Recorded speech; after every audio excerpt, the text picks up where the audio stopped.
Hello everyone, I'm Andrea, aka Mrs. C, and today I'm going to teach you all about and how to draw Zentangle still life artwork. Now, first, what does the word Zentangle mean? It's a type of drawing that involves creating intricate patterns or tangles to achieve a state of calm. It's a type of craft that's really great if you want to do mindless doodling to help calm yourself. The very word Zentangle comes from the words Zen and tangle, and Zen is referring to the Buddhist philosophy of balancing the mind, and then the word tangle is because it looks like a bunch of different patterns and designs that are tangled together. Zentangle is really fun if you don't really want to draw with a certain plan and you just want to see what kind of image you create. Now, still life artwork. Still life artwork is any type of artwork, whether it's painting or drawing or photography or even sculpture, that depicts non-living objects. Now, a lot of my students, they like to say, would a dead animal or something be in this? No, that's not where we're going with non-living objects. We're talking about things that do not move, like a basketball or folded clothes or some food in a bowl or even toys. Any inanimate objects would be seen in a still life work of art. Now, let's take a look at this first image right here. Do you think that this is a still life work of art? No. Now, why is it not still life? It's because it shows an entire outdoor space. That's a landscape. If it was just like a bouquet of flowers in a vase, then yes, it would be a still life. But because it shows an entire outdoor area, it's a landscape and not a still life work of art. Now, what about this next image? Is this a still life work of art?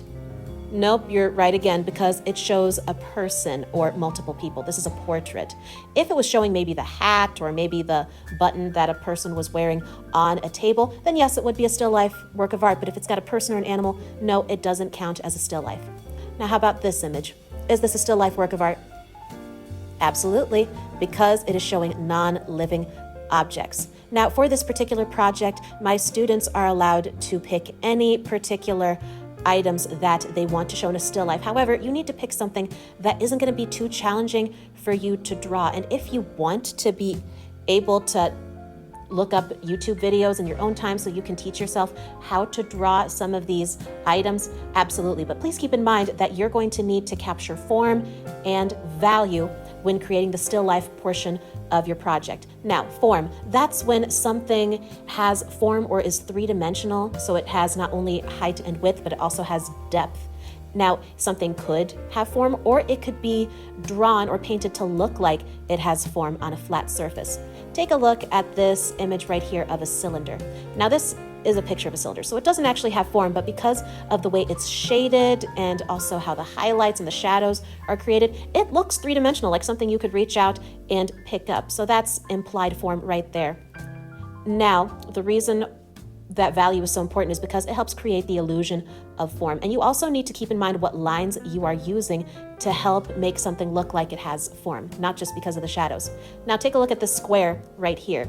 Does the square look like it has form? No, it's just a 2D shape right there. But imagine if we added a few more slanted lines, 1, 2, 3, and then we connected them with a couple more lines. Now, does this image of a cube look like it has form? Yes. This is a cube, so this does have form. Now keep this in mind when you are illustrating any objects that you want to have in your still life. We're going to be paying attention not only to value and form, which are two elements of art, but we're also going to be paying attention to pattern in Zentangle. That's the principle of art where an item or a picture or colors are repeated over and over again. Now, we're going to be doing that to make our Zentangle background. So what I would like everyone to do is find a piece of scrap paper, find a nice comfortable place to work, and we'll get started. Please keep in mind, this is just for demonstration. I am encouraging all of you to create something that's unique with your own selected objects for this assignment. I want you to have at least 3 objects in your still life Zentangle images. Now, it doesn't have to be exactly like what I did right here, but this is an example that I want us to work on. And for this, I'll show you how to draw and also shade 4 objects that you'd find in a still life, and then also get you in the practice of creating a Zentangle background. Please get a piece of paper, find a nice comfortable place to work, and also make sure your pencils are sharpened, and we'll get started. Now, I'll say once again that this is just a demonstration. You do not have to draw exactly what I'm doing, but do keep in mind the techniques that I'm using and also how you need to pay attention to shading and adding value to the objects in your still life. The first thing that I'm going to draw in this video is a picture. I'm going to start by sketching the opening of the picture by making a little oval, leaving enough room for the rest of the picture beneath. It kind of makes a little dip, so I'm going to create that little spout or dip where the water pours out by drawing what looks like a crooked sideways V. Next, I'm going to draw the sides of the picture. It kind of looks like the start of the letter V, but then I'm going to begin making the round part of the picture where everything is stored. The sides are a little curved, but then it kind of has a smooth, straight bottom leading to the foot of the picture. I'm going to draw two curved lines to make the foot of the picture. Now, I'm going to draw what kind of looks like a funky letter C with another funky letter C around it to make the handle. There's some extra details like that little bump at the bottom that you can do, but definitely use pictures for reference and use drawing tutorials to help you get the objects in your still life just right. Now, I'm going to make a bowl. This bowl, it's going to be kind of flat. It's not going to be as big as some other bowls that you see in pictures. What I would recommend you do first is draw the oval that will make the opening. Notice how I'm drawing a lot more lightly and not pressing too hard, because if I make a mistake, then I can erase the mark and draw a new one, and then it'll look good as new. Might take a little while to make sure that you have the oval just right. I'm going to draw some slanted lines to make the sides of the bowl, and then draw a curved line to make the bottom of the bowl. Make sure that you erase any overlapping lines. Now, it's your choice if you're doing a bowl what objects or fruits you want to put into the bowl. What I'm going to do is draw one circle that looks like it's peeking out from underneath, but then I'm going to draw what looks like a cross between a circle and an oval with two little C's on either end to make a lemon.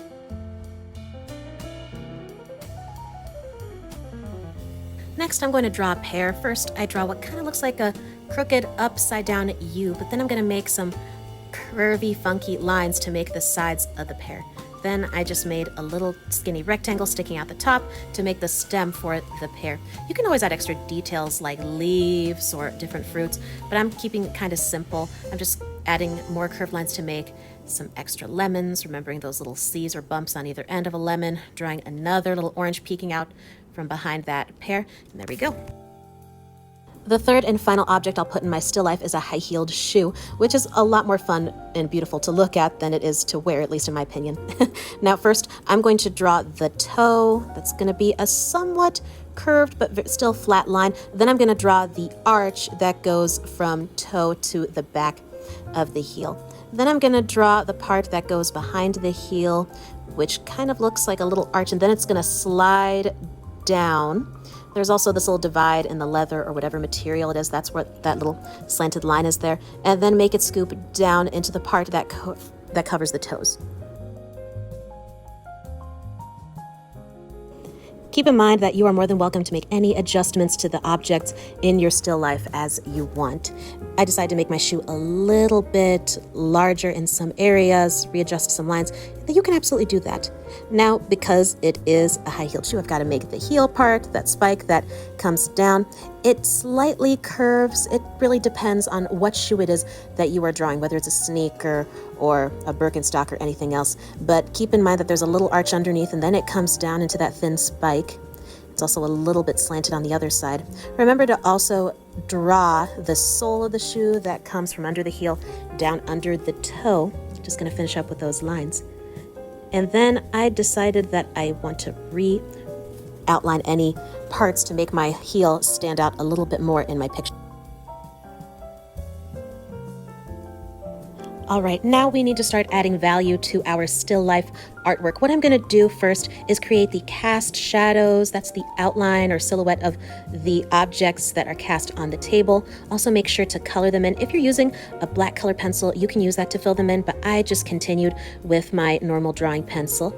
And keep in mind what kind of shape the shadows might have. It's fine if you want to stick it just to a simple skinny oval shape that's coming out from underneath your objects in the still life. But you can create a more distorted shadow, but definitely use pictures for reference so you have an idea of what a shadow would be for every object that you have in your still life. Next, you're going to add the core shadow. That's the darkest shadow that you would see on all of the objects in your still life. It's best, again, to have pictures available so you can see what kind of shape that the core shadow would have depending on the object. It's kind of crescent shaped on the orange, but it changes depending on the shape of the lemon or the pear, whatever objects. Next, I'm going to use my finger to blend the core shadow into the midtones. That's the lighter gray shadows that are between the core shadow and the highlight. If you don't want to get your fingers dirty, you can also grab a tissue or a paper towel to very carefully rub the core shadow into the grayer areas called the midtones. Next, I will start to add some core shadows onto my picture. Once again, the core shadows should flow with the shape and the curve of whatever object it is that we're doing here. We want to try to create the impression that it is rounder, this picture, like something that would be able to hold water or whatever liquid it is that you're keeping in that picture. Next, keep in mind, how would the light impact whatever object it is that you have? So what parts of the handle or the spout would be touched by the light, while what parts probably wouldn't? They'll be facing away and therefore have a shadow. You should keep all this in mind when you are adding shadows to the handle, whether it's on the outside or the inside. I'm going to continue adding value inside the picture and also use pictures for reference when creating the shading and the shadows that are on the heel. At some point, I decided, you know what, I'd like to be able to see a little bit of the inside of the heel, so I added another line that shows the other side of the shoe, and then you can add a little bit more shading and value inside the shoe.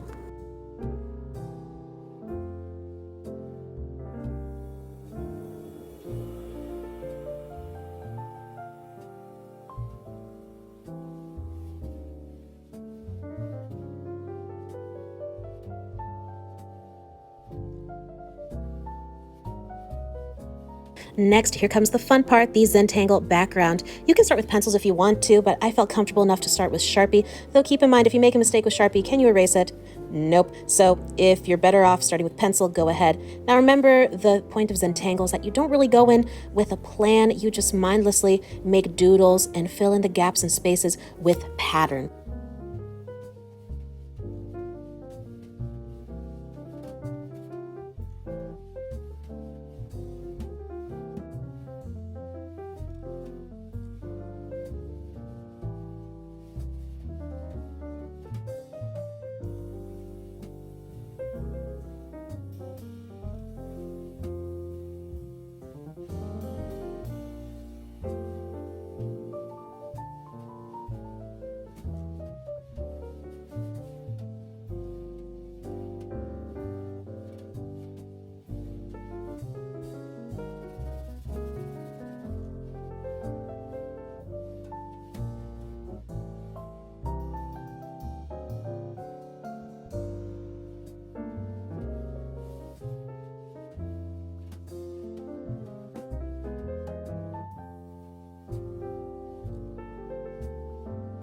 Great job, everybody. Now, to all my 8th graders who are going to be doing this assignment, please keep in mind what the expectations are. First, you need to have at least 3 inanimate objects in your still life, whether it's your favorite brand of sneaker, your favorite pastry or basketball, or something else that you want to choose. I'd say at most you could have 6 objects. However, if you have a bowl of fruit or pastries in it, that counts as just 1 object. You also, when shading, need to pay attention and make sure that your shaded inanimate objects have a high mid-tones, core shadow, and also a cast shadow. Keep in mind, all the cast shadows need to be on the same side. Same with the highlights. They need to be on the same side to show that all the objects have the same light source.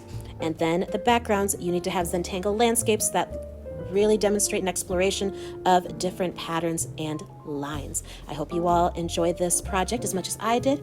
Stay creative and have a great day.